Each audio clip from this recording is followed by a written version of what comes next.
and pleasant night to all. Thank you for tuning in on tonight.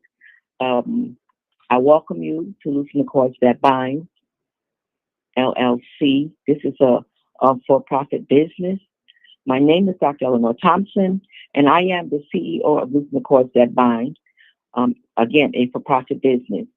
Thank you for joining me on tonight. Thank you for taking time out of your busy schedule. Thank you, time, for allowing me to come into your home at this hour where when we are usually winding down for the night and just getting settled. Again, thank you for allowing me to come into your home. Thank you for your support. I appreciate it so very much. Tonight, I would like to honor God first and foremost for this time and this season. And I thank Him for the platform. Again, as I usually say every time that I come on, I thank God for the platform that He has allotted me for this season and for this time. And I really, take my hats off to Pastor Thompson and his lovely wife, Elder Michelle, Lady Paul, the owners of TrueLifeRadio.net. I just thank God for their generosity, for their love and compassion for the people of God. And I would encourage you whenever you get an opportunity to click and share this particular session, and also when you get an opportunity just to listen in on this station. It has so much different things that you can really enjoy. Just do that, and if you're led, so into the ministry of TrueLifeRadio.net. Amen. Again, I am your host on tonight, and I will be sharing some things. Sometimes it's things. This is a domestic violence platform, of course, but there are times when I talk about life. Okay, and a lot of things happen in life, as we know of, and I speak on those things as well. Again, you may not be interested in the things that I'm talking about, but I am pretty sure along the line, sometimes we don't really take notice of things until they come into our house or, into our circle, and then we're like, okay, now it's real. So it's a for real, definitely a for real thing. Domestic violence is so real, and it's a dark thing as well. So, and a lot of people go through it and they just don't say it, but people may be talking to every day. They are going through some kind of trauma of the divide of domestic violence per se, and there may be something that you may be able to glean from this, and that you may be able to share to give somebody some ease or some comfort, or even to encourage, or just for some strength on tonight. Amen. So when you get the opportunity, please click and share this particular segment. Again, share it so someone else can hear it. Share it so someone else can hear it. Amen. Again, I am on this particular platform every second and fourth Tuesdays of the month. Again, every second and fourth Tuesdays of the month, I am on TrueLifeRadio.net. Amen. And if those are if you are having some kind of problem and domestic violence, and if it's so serious that your life is threatened, I admonish you to call 911. Right? And if there are things that you need, or resources or things of that nature, I encourage you to call. This place is called Safe Horizon, and that number is 1-855-234-1042. Again, that number is 1-855-234-1042. And if you're outside of New York City, you can call 1-855-484-2846. Again, that number is 1-855-484-2846.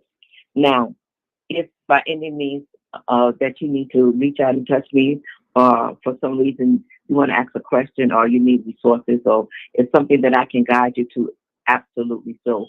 But please, when you call, if I don't respond right away, leave a message, a detailed message, and let me know if it's all right to call that number. As I always reiterated the fact, because you can be somewhere and you call in, I don't want to endanger you.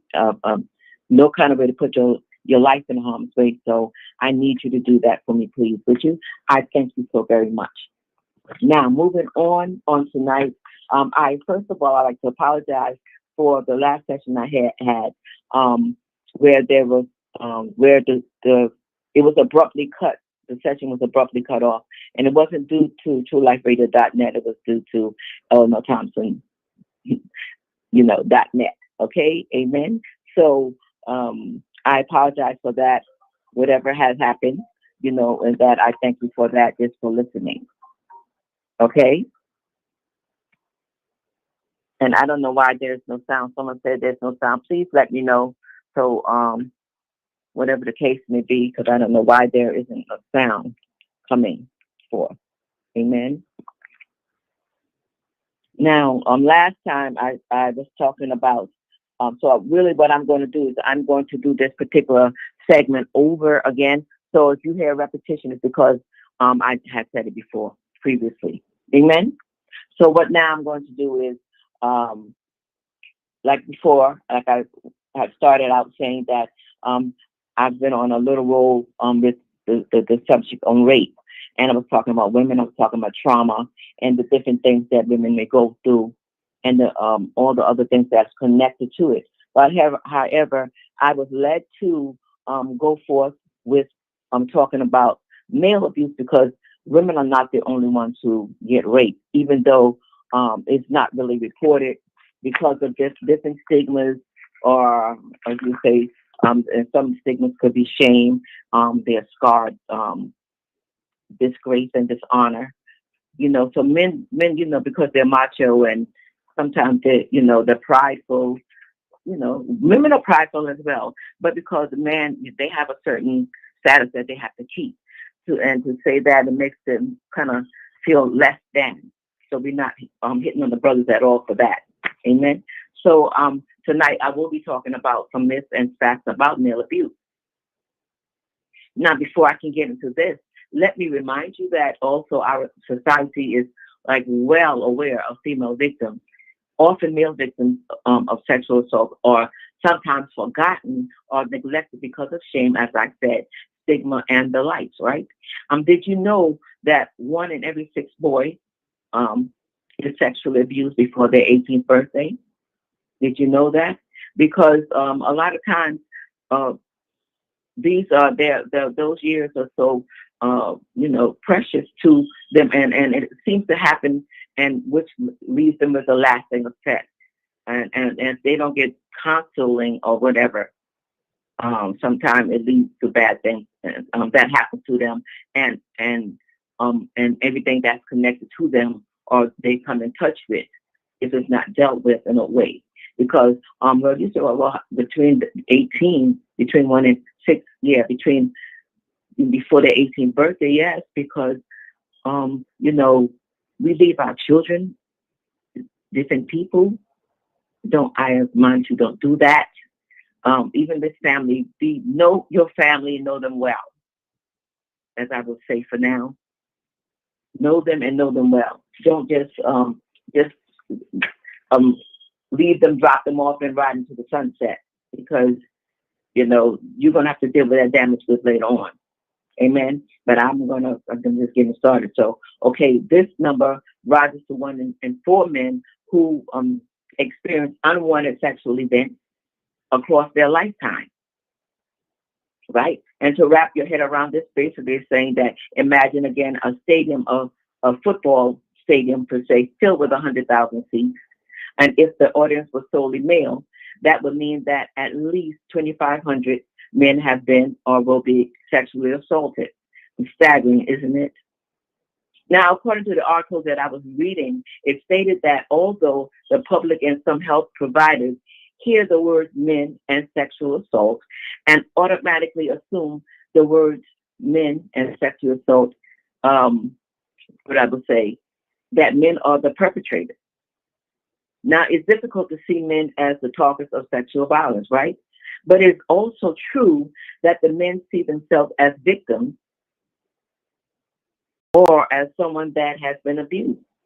I truly believe that that some of them are those who don't know who they are now having identity crisis because of trying to figure out what gender are they, or sometimes they even have such anger or having challenges with communication and things of that nature, because sometimes when men or boys before they become men are sexually assaulted per se. Sometimes not giving excuses for people in different genders, but because this happened to them. Now they don't know, because when you, I would say, touch children, or things happen inappropriately before their time, you arouse things in them or set things off that's not ready to be said, and they don't understand that. And later on, like I said, when I am dealing with abuse in children, I will bring that to the forefront, and I will deal with that as well. Now, if you're not ready for that, please don't tune in, because I'm going to get to the nitty and gritty of that per se. Well, because sometimes people are ashamed and afraid to say these things, and it needs to be said. Because sometimes we, even as church people, we like to just throw things under the carpet and just leave it there. And just let it be a secret or whatever the case would be. No, these things and these devils need to be exposed. And so these children can get delivered. At least they can have the peace of mind that they told their stories and someone believed them. Amen? Okay. Now, like I said, with the gender thing, as when they're getting touched and things like that, and they don't know, what to think. Am I a man, a woman, or am I a girl, or boy, or vice versa? Because of that, and sometimes it triggers things in them or whatever that makes them go to the other side, or for a long period of time, it's just it's just suppressed in there, and they don't say anything to anyone at that time, right? For example, when I was reading, they gave an example of a 45-year-old man. He was married for 20 years with 2 children. There were no intimacy emotionally, as he and he found it difficult to talk to his wife, even being affectionate to her, and often finds himself zoning out while his wife is talking to him. Now, anybody is married, anybody starts zoning out on you, you're going to be like, oh, yo, listen here, listen to me. We're not going to have this foolishness right here, because it takes 2 to talk, right? Because communication is a 2-way street. After you talk, then someone else talks. If you're talking, then somebody else going to listen, and when you finish listening, then they're going to talk, right?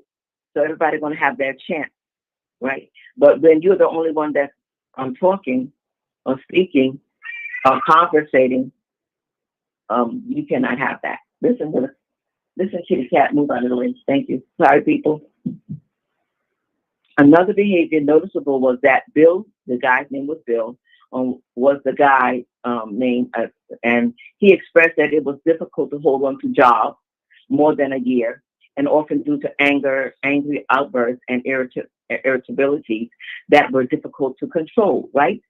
So when directly asked if he had experienced any traumatic events in his life, he stated none, right? However, answering additional intake questions, the person noticed that he would say, some funny business, right, had occurred when he was 14 years old. Now, what do you think this funny business was?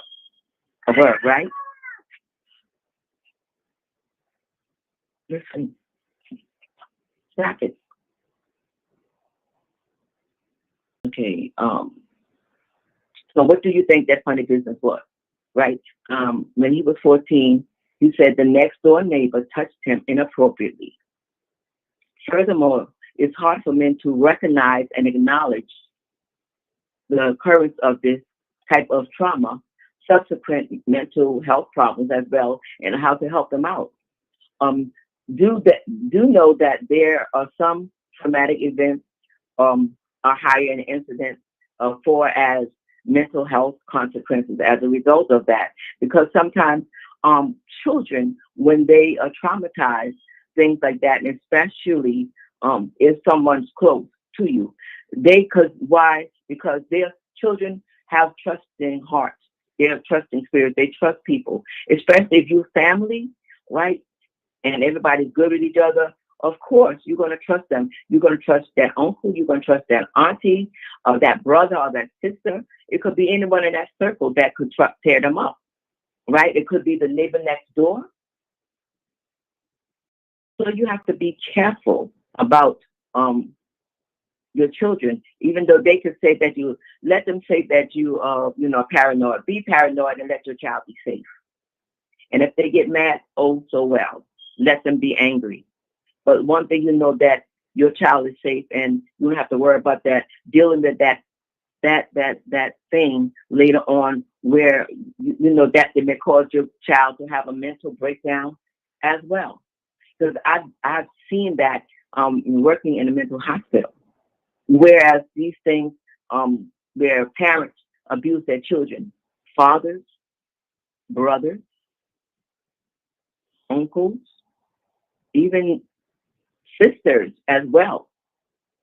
And it became, I guess, it's just so difficult to understand, to comprehend the brain per se, that it just shut all the way down. And it caused problems. And some of them never recover. Okay.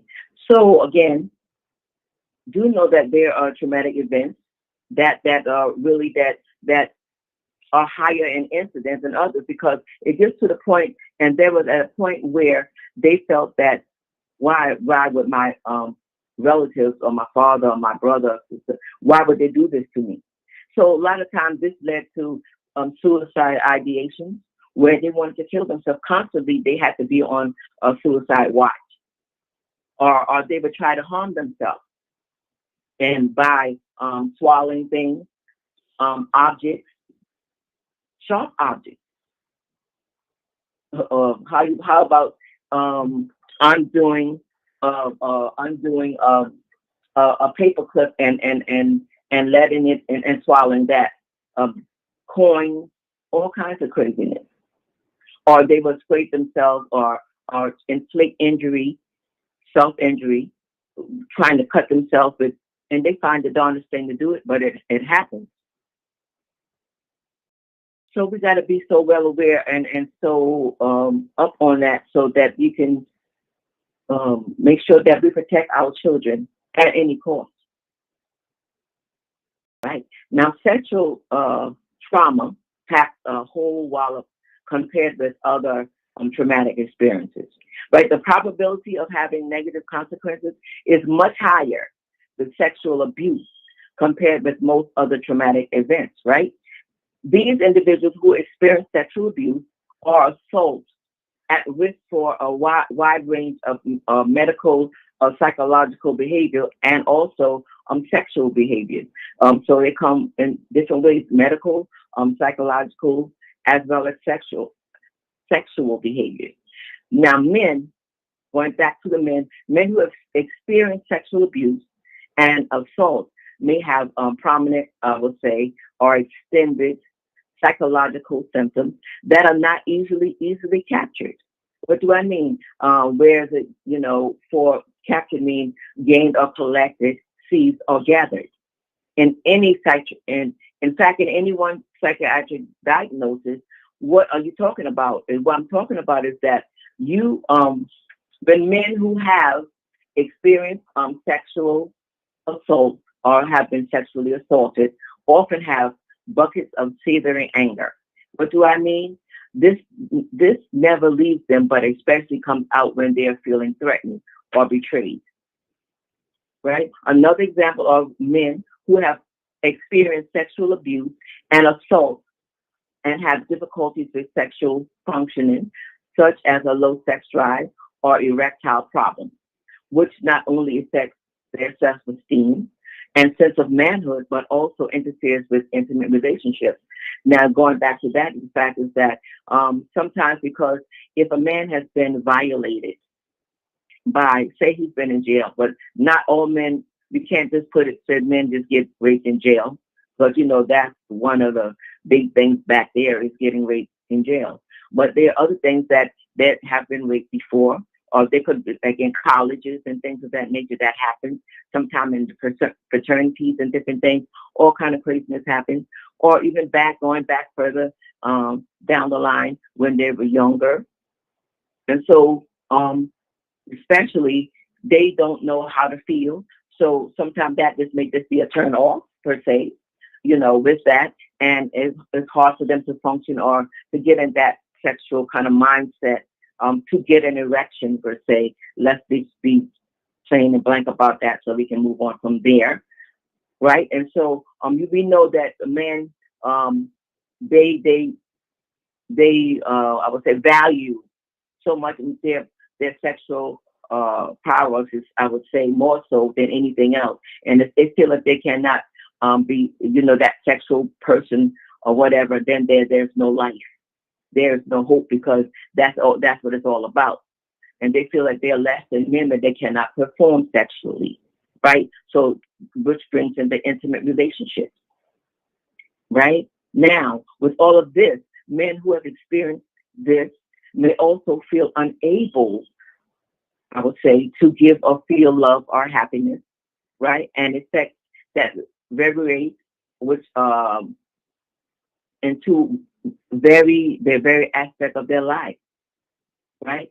When men who have been sexually assaulted may have concerns about their masculinity as well as their sexual orientation, right? They struggle intensely, profoundly, with shame and self blame, and they are less likely to report sexual abuse, to identify experiences that they had been abusive, they had been abused, or seek support or formal treatment for these things. Like I said before, because of that mentality that men are so macho, so you don't expect that to happen to them, and because they feel this way, they're not going to report that they have gotten raped, not unless they had gotten beaten and stuff. And then it turns, especially those like in the LBGA, if I'm not saying it right, that community, or whatever, then there are problems and things of that nature. So we see that men, they're not going to say what they've been through, because that's going to make them feel less than men. And again, and sometimes men get raped by women. Women do rape men, they do, but men, they're not going to look at it mostly, not as, especially let's say in abusive relationships and domestic violence. The women will do that. Those women that really are aggressors, they are the perpetrators, and the aggressors, they do that, and God forbid if they can't perform, they know that they're gonna really get beat real bad, So the men and asses have to perform, and however way they can, basically, right? Now, like I said, that's why the reports of being sexually abused by men, being raped and things like that, of sexual assault, is because of the fact that they are less likely to report this assault or this abuse, right? And another point is that boys and men are socialized to see themselves as strong, tough, and self-sufficient. Acknowledging feelings and disclosing vulnerabilities are some ways that's not going to happen, right?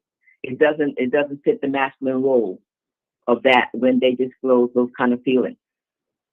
Now, men also wear thick coats of shame, right? Having internalized the blame, because that's what they do. Even so, and that's why sometimes men maybe they having sometimes they have fetishes, or sometimes they're over sexually active, and sometimes they're under or sexually active. It's according to what has been done to them and to whom did it, right? And usually when they do disclose or reveal to the public and admit, they are frequently met with disbelief, such as this, oh, that's impossible. You're a man, how can you get raped? What's wrong with you? You're a punk? That's how they do it. And a man cannot be raped, right? Or they say this invalidation and victim blaming, such as, how could you let this happen? You're a man, dude. How you can let this happen? So with all these negative things, it makes it so hard for men to admit that they have been raped, or later on during life, when things happen, and that it gets so bad that they, finally, get to the point where they have kind of, they compartmentalize it, I would say, somewhat. Then they know, they kind of come on and say, okay, then I need, especially if they're getting in a relationship with someone and that they care for, and they want to be in that relationship, they're going to seek help. And a lot of things, a lot of times, these things come to the forefront then. And because a lot of times, sometimes they just don't remember things that has happened, because it's put so far back up in your mind, in the corridors of your mind. You just don't think about those things until something happens, or there is, I would say, one of those things that happen that makes you like trigger something, like trip something, right? So it's very important to know who you are with and get to know those people, and because they may have some shady backgrounds that you don't know about. And if you have children, you really need to be careful and not be so trusting. Now, the next thing we're going to look at is time permits, and I don't think that it will, for me, I'll just get started with it, and I'll just finish it on the next session. So let's talk about this. Let's talk about barriers, what is, to the treatment part of it. Now, all kinds of male rape myths are, I would say, responsible for delayed treatment, seeking, and perpetrating, right? Such as shame, blame, again, reproach, disgrace, and dishonor, right? And some of the myths, the facts are, and it says that men cannot be forced to have sex against their will. But the fact of the matter is that any individual can be forced to have sex against their will. If someone does not want to have sex, or is notable to give fully informed or cognizant consent, then they are being forced or coerced into unwanted sexual activity. And they can be forced because it has happened. So that's where the rape takes place. Even if you don't want to, something your body cannot, is just like it's not going to say, okay, well, this is what it is. And that's why a lot of times people say, well, did you have a climax? Did you have an orgasm? Whatever the case would be. And it's not because that you wanted it to happen, but that's a part of the body that responds in those kind of situations. And that's another thing that brings shame and disgust as well. And it happens that a lot of people walking around with that. And they get blamed, and and I feel like those people who are doing these kind of things, who are doing the intake for different services of rape and things of that nature, they need to be more sensitive, be more compassionate, and just be more, I would say, sensible in the process of doing it as well. Sensitive, I would say, sensitive. Be sensitive, because today is them, tomorrow it could be you. And let's not be so judgmental in the midst of all of this that's going on. Amen. So the next thing would be, men are less affected by sexual assault than women. The fact is, that's the myth. The myth is that men are less affected by sexual assault than women. And the fact of it is that men are just as affected by sexual assault as women, although it may be expressed differently. They all have been abused and assaulted sexually. So, it's just that you can't really see sexual assault, not unless they did other things, use objects and things of that nature. But you can usually when you person get raped, they have a rape. When you go to the hospital, there's a rape kit, and then that's how they see what's going on with that, and they can tell if you've been raped. But you have to be there a certain amount before a certain amount of time, unless it's not going to be valid, right? So at this point, I'm going to shut off. God bless you on tonight. I thank you for tuning in. And the next time we meet, I pray, God, that we'll be able to continue about the myth of sexual abuse among men. God bless you, everyone. Have a great night. Talk to you later.